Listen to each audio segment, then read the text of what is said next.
हमारा 4 जगह खेत है, एक जगह हमारे पापा बचा रहे हैं, दूसरी जगह मम्मी बचा रही, तीसरी जगह भैया बचा रहे। तो हमारा देश सेकुलर है, सेकुलर था, सेकुलर रहेगा। हिंदू मुस्लिम सिख वैसी तक शामिल हो जाते, लेकिन वहां तो वोट के लिए उद्घाटन हो रहा है। इससे भी और अच्छा बने, मैं भी चाहता। अखिलेश यादव जी ने इतना सब कुछ बनवाया, कोई शोर शराबा नहीं हुआ।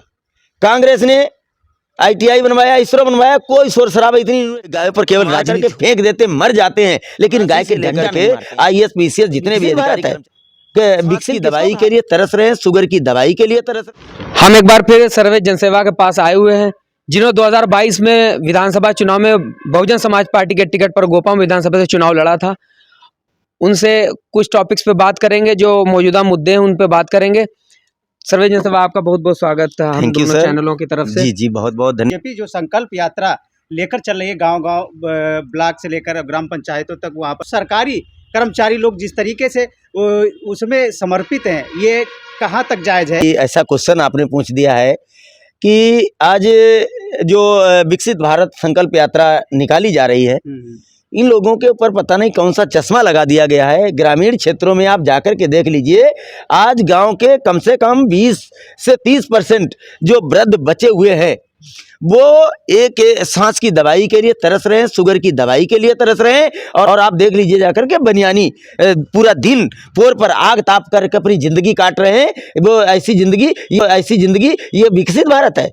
विकसित किसको कहा जाता है? विकसित का मतलब होता है आत्मनिर्भर, यानी सर्वगुण संपन्न, सबकाऊ से तंत्र खत्म हो गया है। अब तानाशाही चल रही है और सबको मालूम है कि कैसे नौकरी बचे।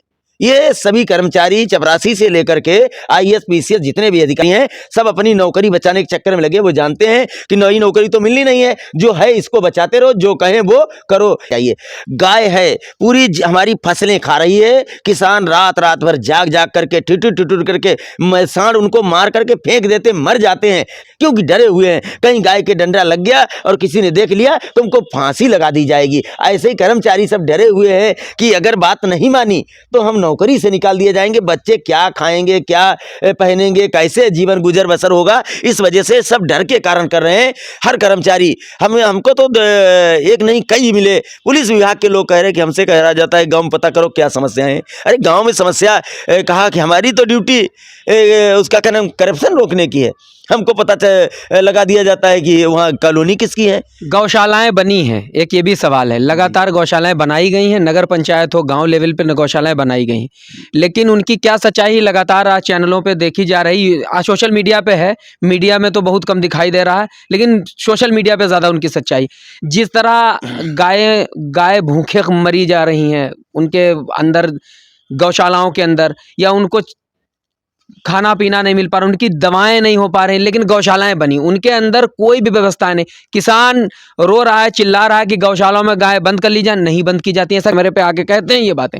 ये समाधान नहीं हो पा रहा है, ये समस्या बहुत बड़ी है। इसका समाधान कैसे हो सकता है? और ये करप्शन है तो क्यों है ये इतना? देखिए, ये भी बहुत महत्वपूर्ण क्वेश्चन है। सबसे बड़ी बात, ये बहुत बड़ा गेम है। कोई गौशालाएं, न तो गायों पर केवल राजनीति हो रही है, न गायों की कोई सुरक्षा करना चाहता है, और न ही उनके लिए गौशाला बनी है। ये इससे पहले की सरकारों में गाय कभी छोड़ी गई? नहीं छोड़ी गई। किसी के खेत में पड़ोसी का जानवर खा जाता तो उस पर FIR हो जाती थी। ये जानबूझ करके किया गया ताकि गरीबों के बच्चे, आज हमारा 4 जगह खेत है, एक जगह हमारे पापा बचा रहे हैं, दूसरी जगह मम्मी बचा रही, तीसरी जगह भैया बचा रहे हैं। जब हम खेतों में पड़े रहेंगे, अनपढ़ रह जाएंगे, अशिक्षित रह जाएंगे, पढ़ लिख नहीं पाएंगे, नौकरी नहीं मांगेंगे। ये एक प्रकार का सरकार के चुटकी बजाने का काम है। अगर सरकार चाह जाए तो एयर कंडीशन गौशाला बन सकते हैं। एयर कंडीशन की बात कर रहा हूं। हम विकसित देश हैं भाई, विकसित भारत यात्रा निकाली जा रही तो विकसित हुए ना। अब विकसित देश में गाय कहीं तार से कटती हैं, हमारे खेत कहीं रात में बचाए जाते हैं। बड़ी हमारी माताएं बहनें, जो लड़कियां शाम को घर से नहीं निकलती थी, वो बेचारी खेत बचा रही हैं। ये विकसित भारत है।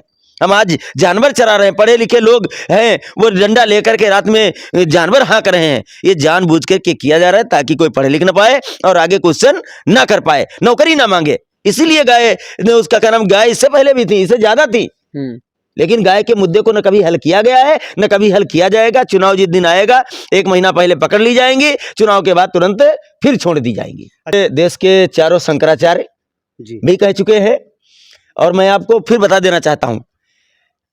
मंदिर के पक्ष में फैसला आया, एक भी मुसलमान ने ये नहीं कहा कि हमको परेशानी है, कोई नहीं बोला। बहन जी ने इतना पार्क बनवाया, अंबेडकर पार्क बनवाया, इतना बड़ा भव्य बनवाया है, बहन जी ने क्या, कोई ने कानो कान नहीं खबर जान पाई। अखिलेश यादव जी ने इतना सब कुछ बनवाया, कोई शोर शराबा नहीं हुआ।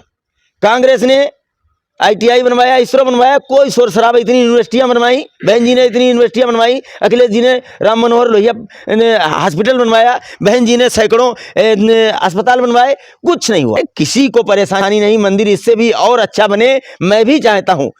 फालतू में ड्रामेबाजी की जाए, राजनीतिकरण किया जा रहा है, उसके अलावा कुछ नहीं है। ये केवल आज 21वीं सदी में पढ़े लिखे लोगों को बेवकूफ़ बनाने का और उनका बिना काम के वोट लेने का एक षड्यंत्र है, एक तरीका है, और कुछ नहीं। कांग्रेस जैसे शामिल नहीं हो रही है, कांग्रेस है और कई पार्टियों ने कई कहा है कि हम उसमें शामिल नहीं होंगे, न्योता नहीं स्वीकार किया है। उस पर काफ़ी तीखा टिप्पणी भी हो रही, मीडिया में भी लगातार चल रहा है। इस पे क्या आपकी राय है? देखिए, ऐसा है, सबसे कोई शामिल होने के लिए किसी को भगवान राम से कोई दिक्कत नहीं है। अभी जब राजनीतिकरण होकर के वहाँ पर उद्घाटन किया जा रहा है, धार्मिक लोगों के द्वारा, शंकराचार्यों के द्वारा अगर बुलाया गया होता और वहाँ पर कोई धर्म की बात नहीं हो रही थी, वोट की राजनीति ना हो रही होती, तो कांग्रेस, बसपा, सपा, कांग्रेस और हम तो कह रहे हैं कि वैसे ही तक शामिल हो जाते। इसलिए कि जब भाई वोट के लिए उद्घाटन होगा तो दूसरी पार्टी वहाँ क्या अपनी मखौल उड़वाएगी जा करके? सब जाएंगे, कांग्रेस भी जाएगी, सबको दर्शन करना सबको अच्छा लगता है, लेकिन बवंडर बनाना किसी को अच्छा नहीं लगता है। कांग्रेस ने ये बात कही कि ये तो राजनीति हो रही है, इसलिए। अरे भाई, शंकराचार्य सब कह रहे हैं कि अधूरे मंदिर का उद्घाटन हो रहा है।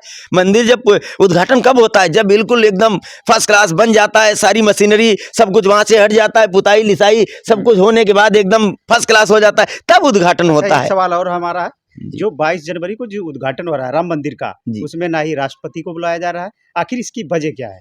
देखिए, इसमें वजह केवल वर्ण व्यवस्था है। वर्ण व्यवस्था के अनुसार हमारा समाज 4 वर्णों में बटा है, ब्राह्मण, क्षत्रिय, वैश्य, शूद्र।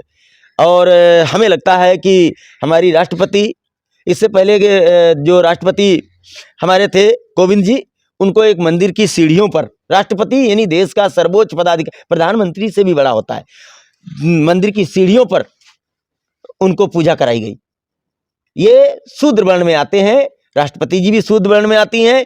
इस वजह से, चूंकि अब जिसके पास दिमाग नहीं है उसको क्या कहा जाए, जब वो उसका क्या नाम, चाहे कुछ भी कर लिया जाए, जब तक मानसिकता नहीं सुधरेगी तब तक ये सब बेकार है, कोई मायने नहीं रखता है। देश को अगर एकता के साथ जोड़ना है, सेकुलर है, सेकुलर था, सेकुलर रहेगा, हिंदू, मुस्लिम, सिख, ईसाई, बौद्ध, जैन, पारसी, आपस में हम भाई भाई, यही हमारे देश की सच्ची पहचान है और यही राष्ट्रभक्ति है, बाकी तो सब ढकोसला है। गृह मंत्री अमित शाह जी ने जिस तरीके से IPC चेंज की है, इस IPC में चेंजिंग उन्होंने की है, इस पर आपका क्या कहना है?